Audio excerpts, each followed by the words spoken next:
Good afternoon, everyone, and welcome back to another Adobe XD Masterclass. My name is Howard Pinsky, Senior XD Evangelist here at Adobe, and I hope you're all doing well on this Friday afternoon. If you are tuning in live here on Behance, let me know in the chat who you are and where you're tuning in from. We've got Brett and Wade and Jack, Umacorn, Cornell, Chris, Anika, and Eshan or Esan, Oliver. Great to see all of you. Hope you're all ready for the weekend. And of course, Masterclass number 88, 12 away from 100. All right, let's go ahead and hop over to my screen. Boop. And very quickly, we're gonna hop over to Twitter. If you're not following me on Twitter, definitely go follow me on Twitter. But I did post a bit of a preview of what we're gonna be working on today. And if you've been joining me, of course, Twitter is compressing the video as always. I wonder if it's because of my VPN, possibly, but it could also be because of Twitter.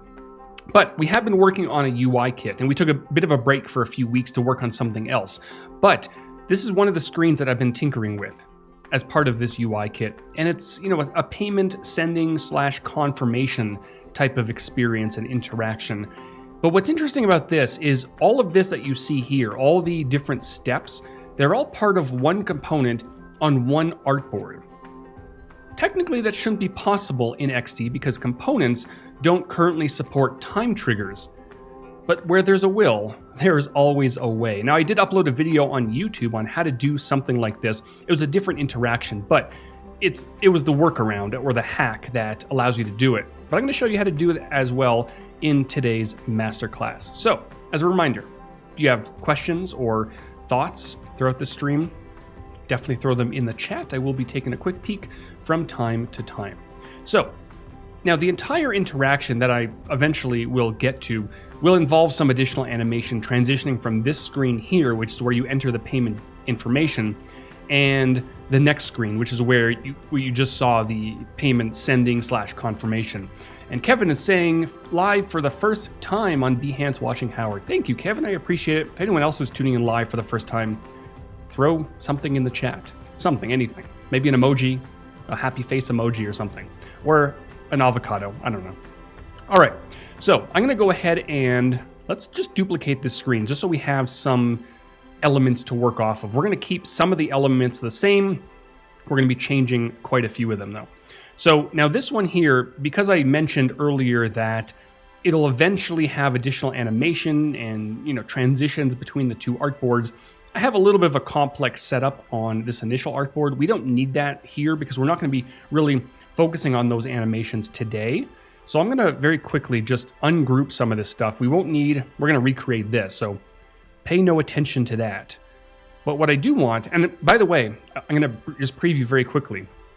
You might notice at the bottom here, there's a very subtle glow that kind of comes and glows. It's not what I meant to say, but it kind of works, right?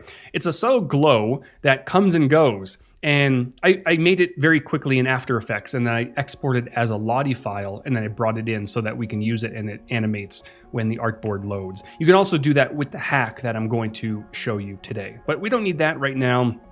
We don't need the numbers. We don't need all of this. We may need some of it, right? We may need, well, just the number, I suppose, right? All right, I don't need this little guy. Boop. Now, what I want to do is change the color of this particular container because this screen is going to be the sending screen. So if you're familiar with something like Robinhood, for example, when you create a trade and you swipe up, right, the background changes to green so that it's a bit more actionable and it lets you know what exactly is going on. So just to give this a bit of style and a little bit more context, we're going to change the color of this container, something a little bit brighter. Maybe add some green in here. That's a nice green there. And the bottom color is going to be a bit darker as well. Maybe I'll shift it over. Something like this. It might be a bit too bright at the top. We'll do something maybe somewhere in this area, right? I don't know about you, but as a designer, I can spend hours just fine-tuning colors. Drives me mad, right?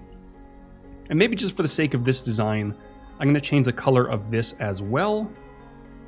I'm going to just shift it down to green, and this one, green. Now, what I might end up doing is, because I want more of like a glow, this whole application has a bit of a neon vibe. Sound is peaking. Oh no. Let me know if anyone else is hearing. Audio is crackling sporadically. Okay, let me lower this. Okay, we're gonna see if that's better, and maybe I'll just move the mic away a bit. I did lower the volume a little bit, so let me know if that sounds a touch better. But hopefully that is.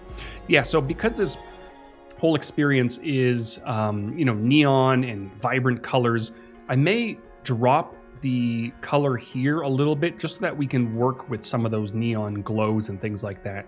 So just to prepare for that, I'm going to drop this and then maybe drop this as well, just so we don't have a drastic gradient, which you typically want to avoid. All right, we'll start here. We'll see what that looks like, and then we'll go from there. So now this in here, we're going to have basically a few different text layers. We're going to have the value that you're going to be sending, right? Which is in this case $67.50, very specific, right? And then above that, we'll do something like sending Alvin. Make this a bit smaller. We can potentially drop the weight as well. Definitely experiment with these things, right? But around this, Scott is saying can't talk today. I'm sorry. Scott is asking, are all of your older videos available on demand? They are. So all of the masterclasses are available, all 88 of them. They're available on YouTube and also Behance. Unfortunately, it's not as easy to search on Behance for the older masterclasses. So I would definitely go to YouTube. It's on the Adobe Creative Cloud YouTube channel. If you search XD Masterclass, you'll be able to find them. And also I have all my shorter tutorials on YouTube under the Howard Pinsky YouTube account. So definitely head over there and check those out. All right, so we've got our text. I'll make some tweaks to this shortly. But around this, I want that kind of loading bar or circle in this case. So I'm going to grab the ellipse tool, shortcut key E, and view. Draw one out. We're going to make a nice large ellipse. Something like that. Center it. And this one is going to be made up of a few different elements, right? So one, we want sort of like an indent. The middle is going to be basically transparent, but around it, there's going to be a ring that's going to be used as an indent. So what we're going to do is I'm going to set a border. I'm going to really bump that up. Let's go big. Let's go about 16, right? And the color, we're going to kind of match the background, but we're going to go a little bit darker so we have that indent looking feel, right? I'll tweak this in a second. Now, what I would like to do is add a little bit of depth to this. And what that would require is an additional border and possibly a drop shadow as well, maybe even an inner shadow. Now, you can't really do that on a border at the moment. So what we can do is hop up to, actually, I'm going to duplicate this just for a second. I'm going to hide this, and you'll see why in a moment.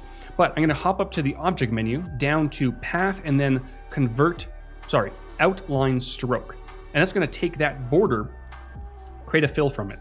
So now I can go through and add some additional elements, right? So if I want to maybe bump this up in color a little bit, something, ooh, there we go, that's nice.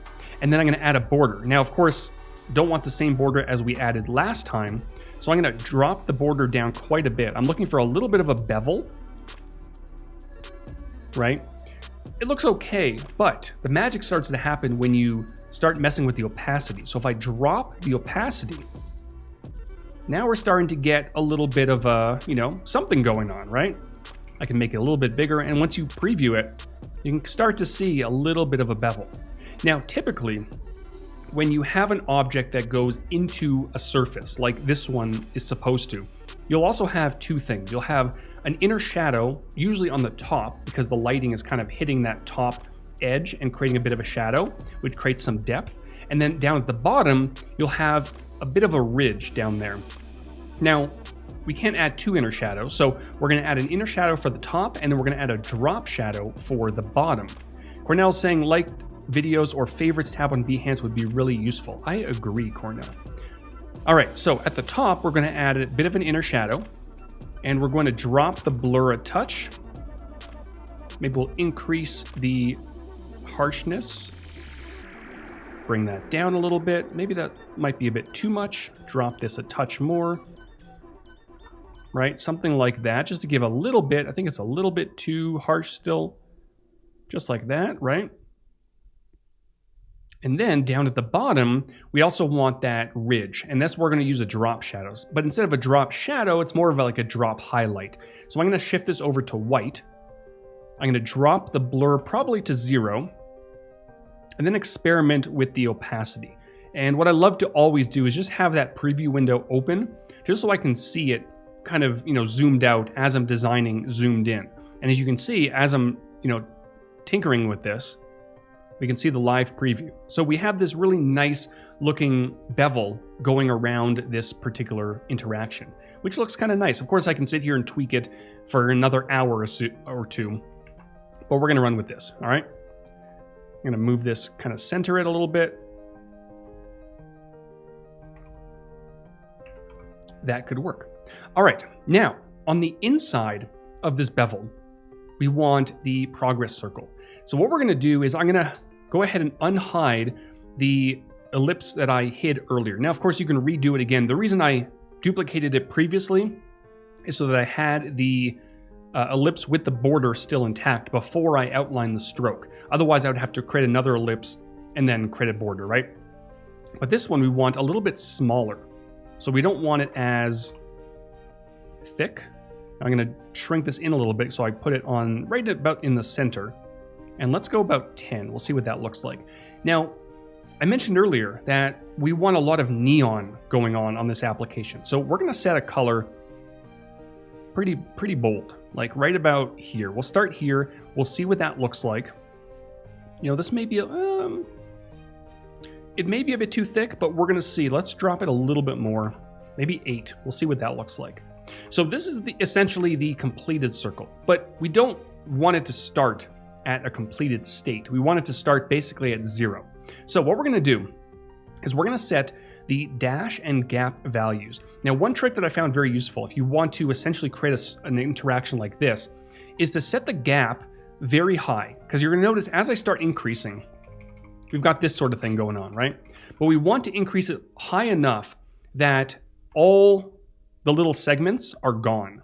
And usually you can go to, something like 2000, and it's more or less going to just get rid of everything and start at a little tiny dash at the top, which is exactly what we want, right? And you're going to notice when I start increasing the dash value, we've got this lovely progress circle going on, right? And you can also experiment with the caps. So if you want rounded caps or butt caps, or I guess like projecting. Did they change that? Or, oh, this one's, okay. So round caps, I think looks kind of fun and a little bit more modern. So I'm going to drop this to 0. And there we go. So we essentially have our first state of this progress circle ready to go. And I'm going to name this progress, and I'll name this indent. And maybe, let's try something. Boop, boop, boop, boop, boop, boop. Maybe what we can do, because we're going for that neon vibe, is add a bit of a neon glow to this. Now, we could try a drop shadow, we could try all sorts of different things, but what we can also try is duplicating this existing shape and then object blur. And if we want to get really fancy, we can experiment with some blend modes, like color dodge, for example, right? It kind of adds a little bit of a glow to it, which is nice, and we can try out different colors, drop this a little bit so it's not too harsh. But if you take a look, we've got the before and the after. Now, of course, you may not like this style. Some people don't, some people do. But we're going to run with it, right? And what's nice is we can control the dash and gap values. We're only going to really have to use the dash value, but we can control both of them at the same time just by selecting these two layers and then just dropping this down. All right, so 2 more things we might want. Well, maybe one thing for now. We might add something else a little bit later, but we may want a button so that we can cancel the payment as it's sending if we had a last minute revelation that we don't want to send this person any money, right? So I'm going to grab the rectangle and drag one out. We're going to round at the corners. And in terms of the styling, we might want to go something very similar to match that styling. So I'm going to turn the fill off, and the border color is going to be set to that same green. So I can sample it here, or if I have the color saved in my document assets, I can just right click and apply border color, just like that. There we go. And maybe I'll make this a little bit thicker, like that. And on the inside, cancel payment. And we'll do something like Alvarada. We'll change this to nice white and bold. Is that too bold? It might be too bold. It's a bit too big, it's a little bit too bold, I think. I'm gonna center it, semi-bold. That'll do. That'll do. All right, group and button. All right. Now, at this point, we want to start creating that interaction, right? There are a few ways we can do it. We could, of course, create separate artboards, which is typically how you would do it. So you can kind of lay out all the steps in the interaction. But I know a lot of you are kind of interested how it would work if all of it's built into one component, because you may set it up that way, right? You may set up each step as a component or a state within a larger component, and then you may break it out into separate artboards so you can kind of go through that interaction. So we're gonna do that. And one other thing we're gonna want at some point is a check mark. So let's create that. Actually, we can create a component first, right? So we're gonna make sure to select all the information. We're gonna select the text layers. We're gonna select the indent, progress, glow, and the button. Now we wanna select the button because on the different states, once the payment has been confirmed and sent, we want that button to change, to either send another payment or go back home or something else, right? So I'm gonna select all this information and we wanna create a component. We can do that a few different ways.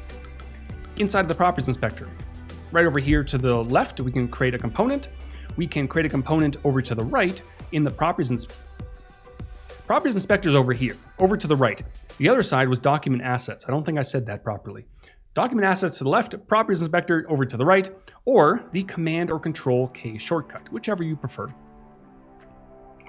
And I'll name this Progress. All right. We're getting there. We're getting there, Michael. We're almost there. All right, so we have our default state, which again is the state where everything begins.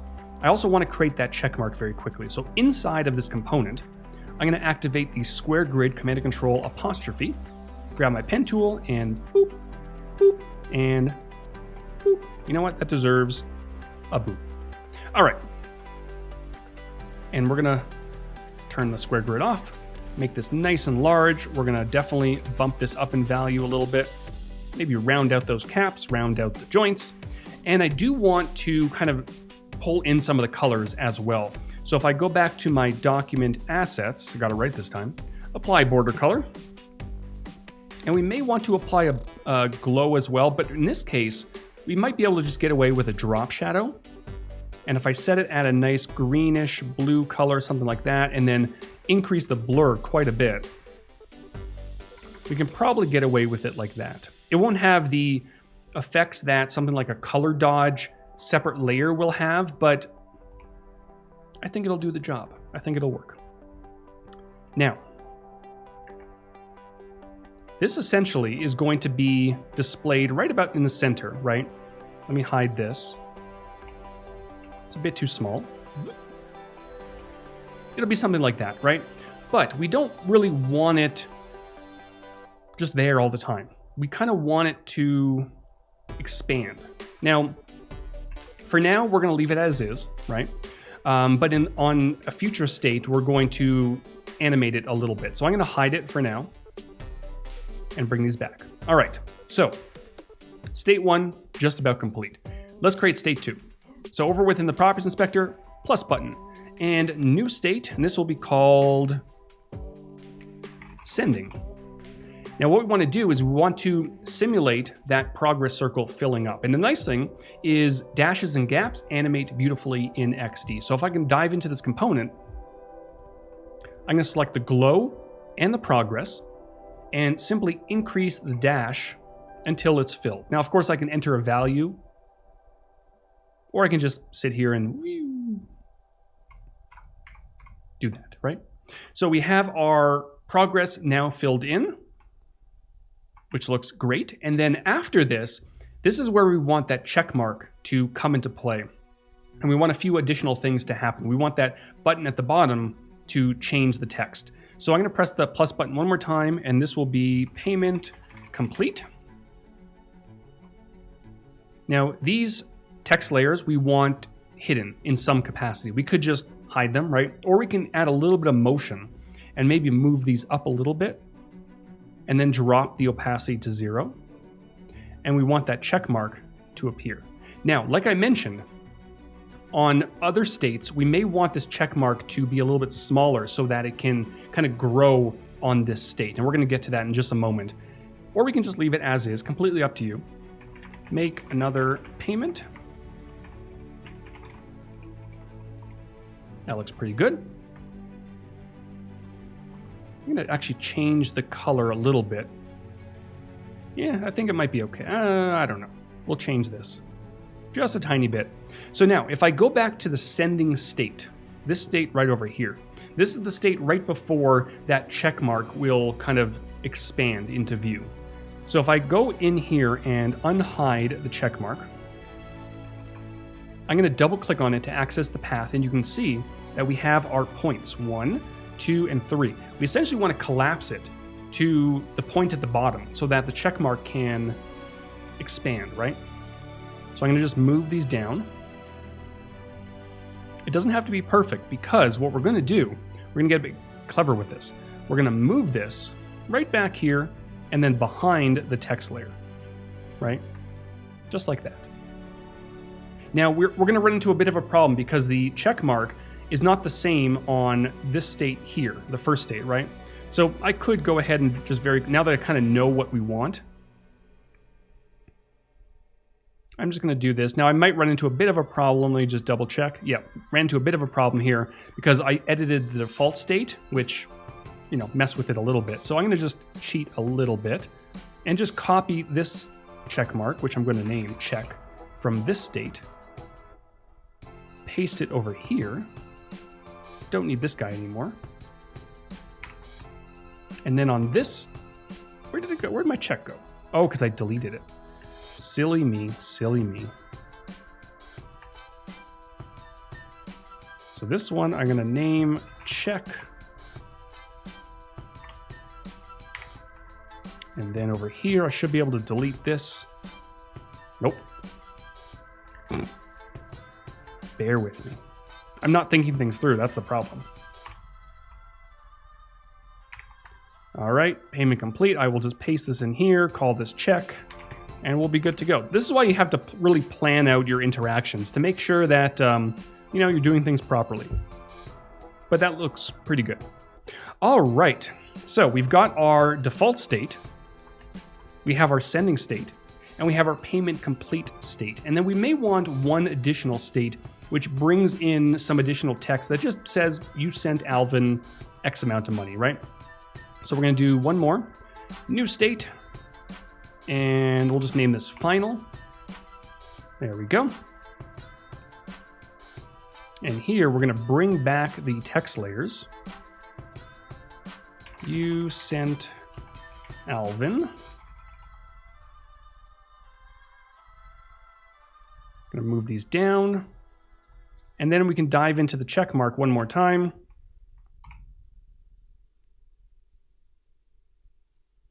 And just collapse it. There we go. All right, so we have all of our states ready to go. Now, before we get into the fun stuff, let me show you how a lot of people do it and how you would traditionally do it. So we have our first state on this artboard. I'm going to duplicate the artboard, Command and Control D. And on this artboard, we want to switch it over to the next state, sending, right? And we'll do the same thing for the next one. Payment complete. And finally, final, right? Beautiful. Now what we want is we want to make sure that we can actually go through and animate this entire interaction. Again, this is how most people do it and how it's traditionally done. So on this screen here, because we want the animation to kick off immediately, we want to set up a time trigger between the two artboards. So into prototype mode right here at the top, my zoom is, there we go. I'm going to make sure the entire artboard is selected. because technically time triggers are only available on artboards, Lottie animations, and videos. So I'm going to drag the blue handle right to this artboard here. And then within the properties inspector to the right, I'm going to set a time trigger, and I want a 0-second delay so it kicks off immediately. But the important thing, because we want animation to happen between these two artboards, I want to set it to auto animate. We already have our artboard set, which I should do a better job at naming. And then we can try different easing options. I think for this, probably ease in out is going to work really nicely. And then let's go for maybe 2 seconds. And then with that done, we can select our first artboard and launch the preview. Right, there we go. Might be a little bit too fast. Let's go a little bit slower.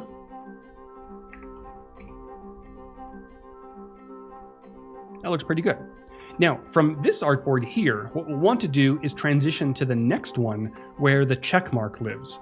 So we're going to do the same thing. We're going to select the artboard, drag the blue handle to the third, time trigger probably 0 seconds, and let's try ease in out, but we don't want 3 seconds. That'll be way too long for an interaction. Let's try 0.6 seconds.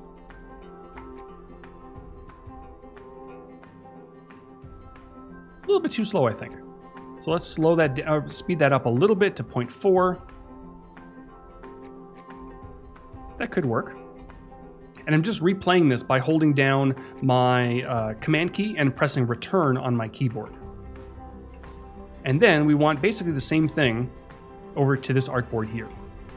Now, we may want a little bit of a delay here because we may want the check mark to appear for, half a second or maybe 0.4. So I'm going to just put a delay right here at the top, and let's see the whole thing in action.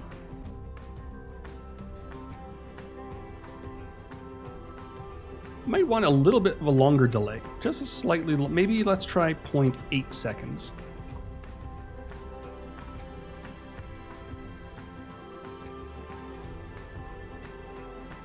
That could work, right? So that looks all fine and dandy, right? But there are times where you really want everything contained into one artboard. You want to load the artboard and you want the entire animation to kick off. Drew says, I had no idea there was a shortcut to replay. There is. Command and Control, Enter on your keyboard. It's magical. And you can access the same thing to, now it doesn't work all the time. It works if you have artboard to artboard interactions. If you have everything on one artboard, it will not replay like a component interaction, for example. But if you have an artboard selected, Command and Control Return, and whew, there we go. So again, you may want everything contained within one particular artboard, right? That's where the hack comes into play. Let's delete this time trigger. Now, I mentioned earlier, time triggers are only available on artboards, videos, and Lottie animations. They're not available on components, unfortunately. Or so they say, right? Now, it's not native, so we're hiding something. But there is a hack. Now, when Lottie was in development internally, Michael says, cue drum roll. So when Lottie was available internally, and I discovered through my testing that Lottie animations supported time triggers and something called the end of playback trigger, which is where the magic is really going to happen. I thought to myself, well, what if we take a Lottie animation, a very short Lottie animation, and just hide it, and then just use that inside of a component to transition to a component state? And when I thought of that, I got so excited and I wanted to tweet it to the world. But we weren't allowed to say anything because Adobe Max was coming up, and wouldn't have been a good time. Wouldn't have been a good time. So here we go. So we have our different states, right? Here's where the magic happens. I'm going to dive into this component. I'm going to switch over to Finder, where I have a super top secret folder. Now, this particular JSON file is a Lottie animation. I know Jack in the chat is very familiar with Lottie animations. And I created this Lottie animation in After Effects. Now, I say animation, but Honestly, it's literally I think it's 1 or 2 frames. The smallest you can possibly export as a Lottie file. I think it's 1 frame. And it's just an XD logo just so that there's something there. But it's 1 frame, so it doesn't really, there's no animation there. But it's a Lottie file. So I exported it from After Effects as 1 frame or 2 frames or whatever it was. I'm gonna drag this into XD. And again, as you can see, there is the lovely, very low quality Lottie file. I shouldn't say animation because it doesn't animate, but it's a Lottie file, which unlocks that time trigger for this particular interaction, which is what we really need to focus on, right? Now, we don't need to see this particular file, thankfully, because it's ugly, right? So I'm going to just drop the opacity to 0. But you're going to notice with a Lottie file selected, also a video. I was just, Adobe Piracy in the chat is asking me to say something. Considering your name is Adobe Piracy, I'm probably not going to say that just in case. Yeah. Anyways, with a video or Lottie file selected, you're going to notice inside of the Properties Inspector, we can control its playback. So we can choose to play on tap, play automatically, or no playback. We want it to play automatically, which again, because it's a 1 or 2 frame Lottie animation, it's going to very, very quickly play through that Lottie animation, right? Now, if I were to simply launch the preview of this prototype, nothing's going to happen. That Lottie animation is going to play, but we just can't see anything because there's no actual interaction behind it.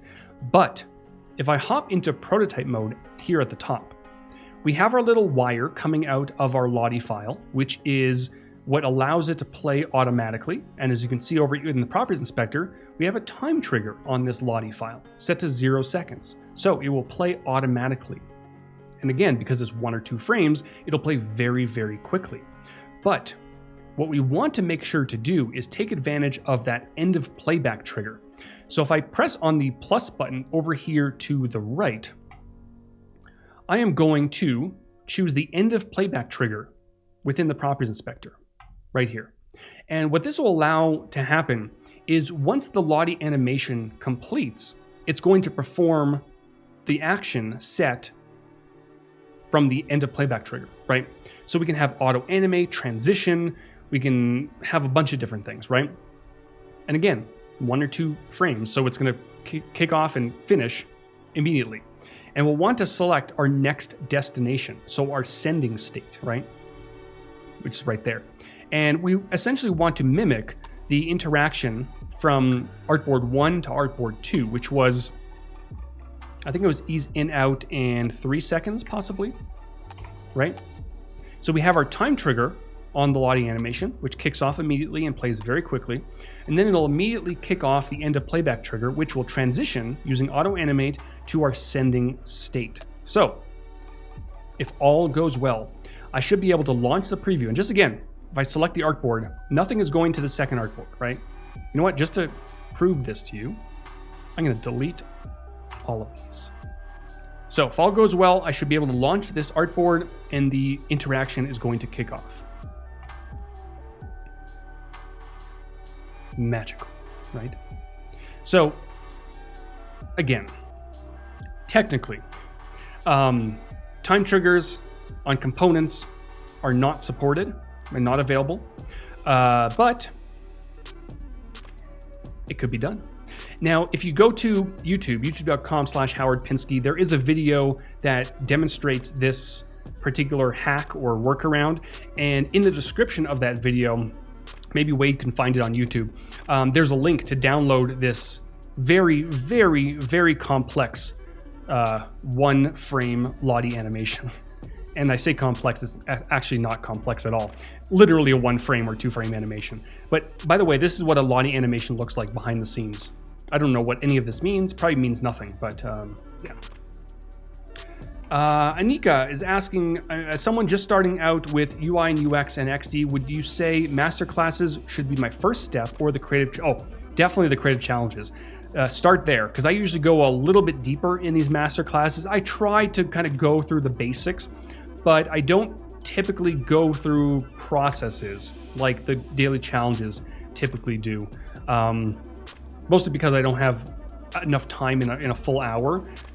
But yeah, the daily challenges are definitely the way to go if you're just starting out in that world. Drew says, I published my 2-frame transparent animation so I can drop it into any document from the Lottie Files plugin. Very handy. That's true. You can also publish through Lottie Files plugin directly from After Effects, or you can go to their website and publish it there, and you will have access to it. Dun, dun, dun, dun, dun. If I go to plugins, and I have my Lottie Files plugin.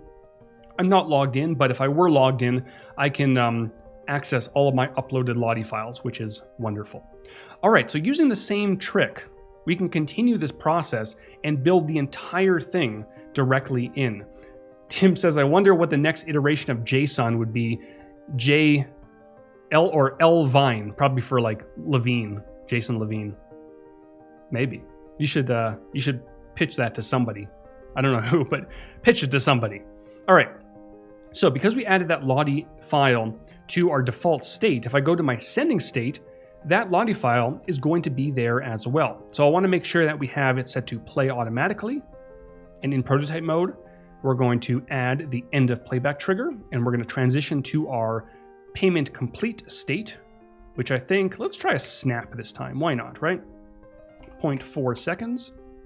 And then from payment complete, we're going to select the Lottie file again, play automatically, end of playback, and then our final state. Let's keep the same snap and 0.4, but we wanted, okay, here's where things get a little bit different. Not so much different, but a little bit different than artboard to artboard transitions. You remember on the third artboard going to the fourth, we had a bit of a delay, right? So in this case, we want to go to the time trigger of this Lottie animation and set the delay there, right? And I think it was 0.8 seconds, possibly. Something like that. Tim says, I know Talon always liked my ideas. He liked rulers in dark mode too.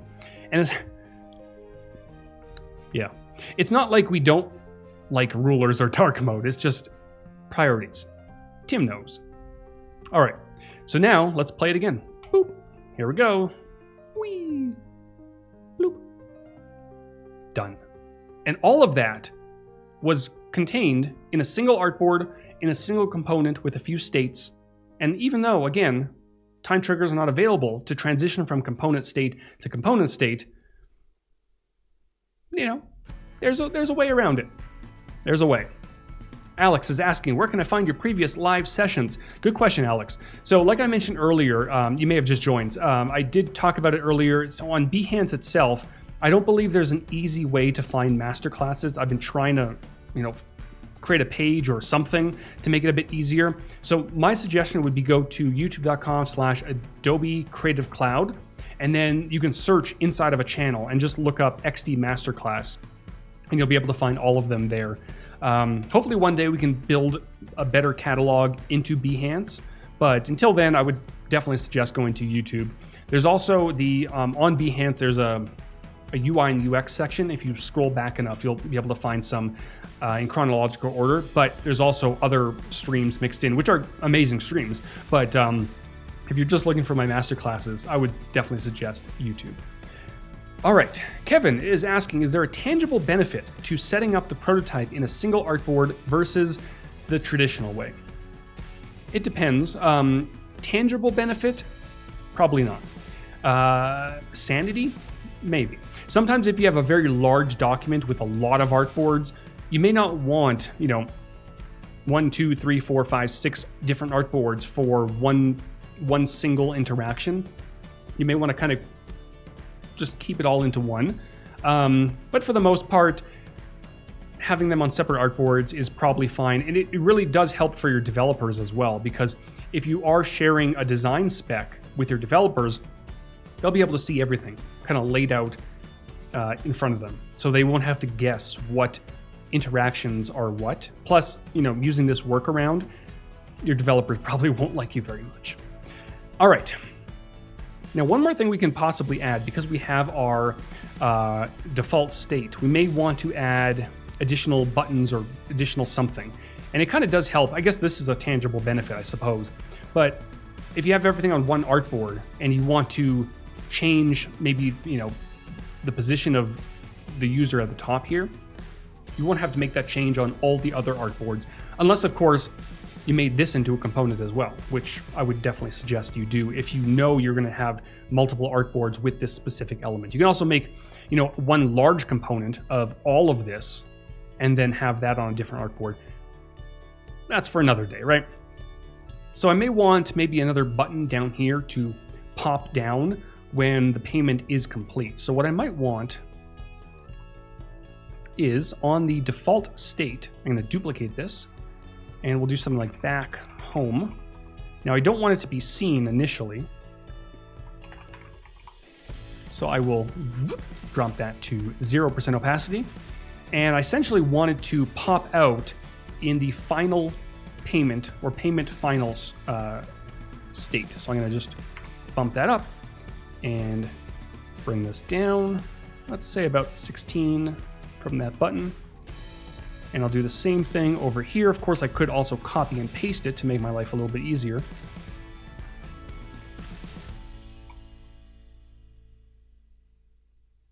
Boop. That could work, right? That could work, I think. Benjamin says, well, devs don't like us anyway. I laugh because sometimes it's true. But it does bring up a good conversation, right? Get to know your devs, figure out what they're able to do, and they need to figure out what you're able to do. Because I've seen so many situations where, not necessarily me, because I don't typically work with developers, but I've seen so many situations where, a designer works for hours and hours on hours on a very elaborate, very fancy looking design, possibly something like this. They give it to the developers and they just get a blank stare, and they just like, what am I supposed to do with this? I don't know how to execute this, right? So you need to know what your developers are capable of so that you as a designer don't go overboard and just annoy them, right? And the opposite, right? If your developers are very skilled at what they do and they have exceptional abilities, then maybe you as a designer can take advantage of that and do something a little bit fancier. I forget I think it's Elevate, or there's one of these apps that's like brain exercises and things like that. I always bring up when this question comes up, like, or when the comment comes up, well, developers can't possibly do this. Look at that app. I think it's called Elevate. Someone in the chat might know what I'm talking about. They have some of the most beautiful, unique, complex animations on iOS that I've ever seen. A lot of them might be Lottie animations, right? Which certainly helps because you can just make complex animations in After Effects, export them as Lottie files, and then pop them into your app, right? But they have some beautiful interactions in that application. I would definitely check that out if you have some time. All right. Maybe I will do a masterclass spreadsheet. Oh, interesting, Robert. I have been trying to figure out where to place all the masterclasses. I know there's a playlist floating around somewhere, but that's on YouTube. I would love it all on Behance, but we'll see. All right. So now that this is done, let's go ahead and tackle another screen. We can maybe do something very similar. Let's duplicate. We can make a new artboard. So we do have a little bit of time. We'll see what we can do. Oh, Wade found it. Thank you, Wade. So Wade just posted in the chat the video where I introduced this Lottie hack that allows you to transition between component states.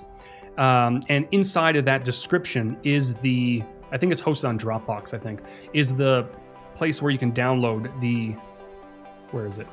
This Lottie file, this 1 or 2 frame Lottie file, which is amazing.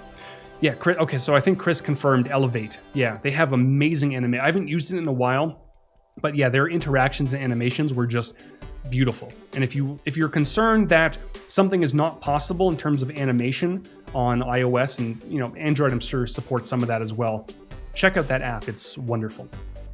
All right, let's do some designing. I'm gonna pop this up here, and we're gonna do another screen that I was working on for this upcoming UI kit, which is all about swapping and trading currency, which also has some interesting interactions to it. So at the top here, I'm going to name this trade, and we'll switch this over to something like maybe belly display, just to get a little bit fancy. Make that a little bit larger. It might be a bit too large. We'll see. Yeah, it's probably too big. Let's try 24. And we'll center it something around there. And then we want a bit of a subheader right down below. And this is where we can, stick with belly probably. Instantly trade fiat for something like that. Now we may want to kind of go away from belly display possibly. So I'm going to switch it over to just regular belly so it's a little bit easier to read. And we'll bump it up a little bit just so we have a nice large header. And maybe I'll bold it. Cornell is saying no streams next week. Correct. So next week we do have the week off from streaming. So there will be no masterclass next week, but we're going to resume right after that. And I'll be back at it with something new, something exciting. Don't know what yet, but I'm sure it'll be exciting. All right. Now in this section here, we may want to, place the two different currencies that we're trading. So we may want to have like a little bit of a container. Maybe we'll do 8, maybe. And we'll set the color and a border, something like that. Maybe a little bit darker. Right. There we go. And then on the inside, maybe we're trading, I don't know, $1,230. Now for this one, I'm going to probably switch it over to, maybe Alvarado. It's a fun typeface, right? Semi-bold, looks pretty good. I will left align it. There we go. And then over to the right here, we may want to have exactly what currency it is. Now, I could just pop USD right over here, right? But we may want the ability for a user to click on this and switch their currency, maybe Canadian dollars or Bitcoin or whatever it might be, right? This right now doesn't really tell me that you can tap on this and something would happen.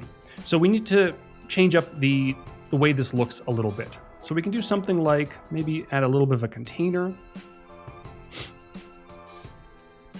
Round out those corners a little bit. Make sure it's centered.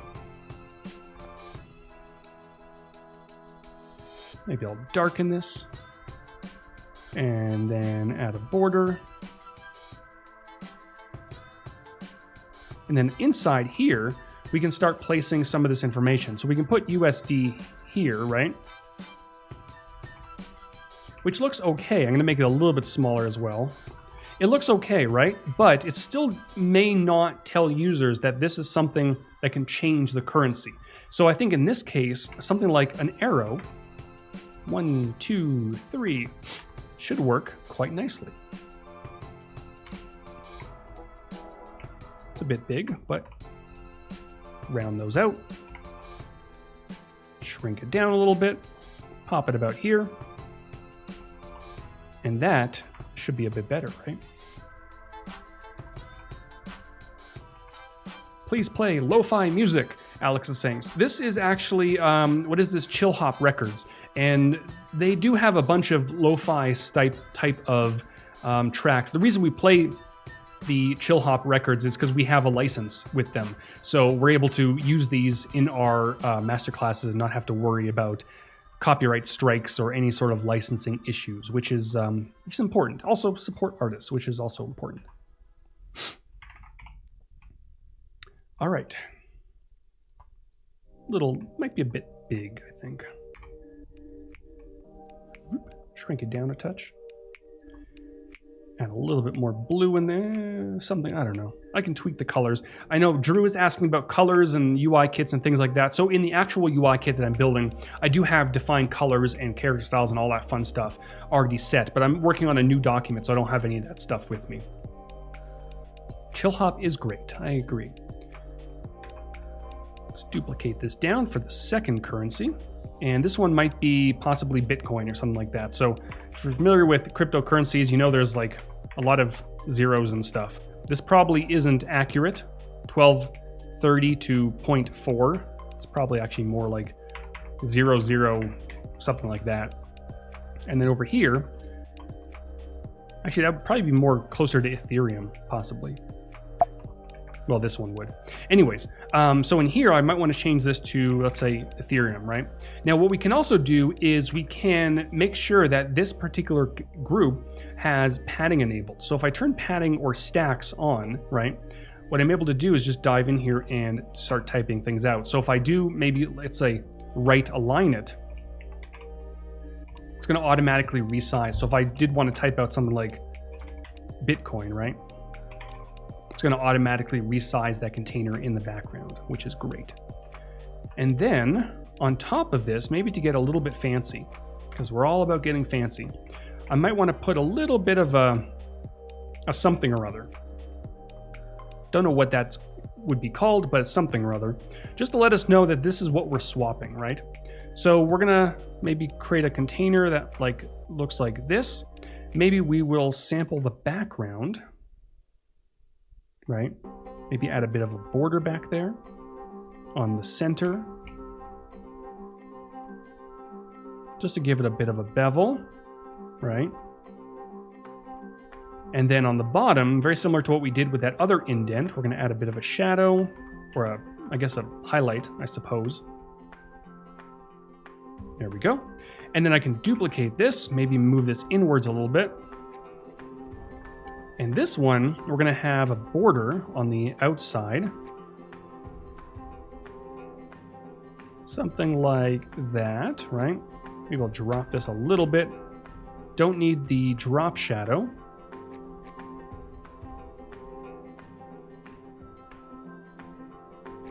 Maybe we will want a drop shadow. We can use that for the glow possibly. So in this case, we would just crank up the blur. Something like that. This might be a little bit overdone, but you know, we're having fun here, right? Swap 2. We can sample the same color. Maybe make this a little bit smaller. Let's see what that looks like. That looks pretty good. I think it'll work. Now, the funny thing is, Wade is saying, I like that indent. The funny thing about designing like this, especially when you're designing so zoomed in, your designs will either look really a lot better or a lot worse when you're zoomed in. And when you launch the preview, you don't see that indent much, right? So I might have to dive in here and either increase the size and then, you know, experiment with the drop shadow a little bit more, or just, you know, get rid of some of that stuff. But it's interesting. It's fun, right? 4, 3, 3. It's a boring number. There we go. All right. Trading in the Tron universe. I like that. All right, now down below here, we may want a little bit more information about, you know, maybe what wallet you're trading into, but we may also want maybe some buttons to actually initiate the trade. So if I round out these corners a little bit, we want to make sure that this button is very different than these containers. Otherwise, they're going to get mixed up.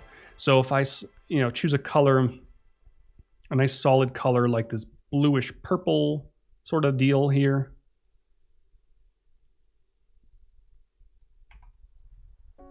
And I'll just type out swap. We definitely don't want that blue color for the text.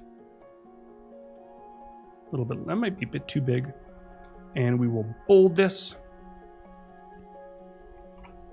Yeah, it's a little bit too big. Maybe 18 could work.